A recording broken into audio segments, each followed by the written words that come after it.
తెలంగాణకు rain alert జారీ చేసింది హైదరాబాద్ వాతావరణ కేంద్రం. రాబోయే 3 రోజులు అక్కడక్కడ తేలికపాటి నుంచి మోస్తారు వర్షాలు కురిసే అవకాశం ఉందని వెల్లడించింది. గరిష్ట ఉష్ణోగ్రతలు 2 నుంచి 3 డిగ్రీలు పెరిగే అవకాశం ఉందని వాతావరణ శాఖ అధికారులు తెలిపారు.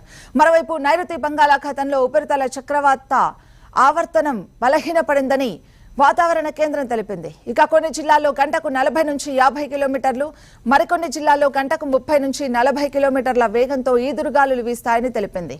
రానున్న 2 రోజులు పలు జిల్లాల్లో ఈదురుగాలులతో పాటు ఉరుములు, మెరుపులతో కూడిన వర్షం పడే అవకాశం ఉందని స్పష్టం చేసింది.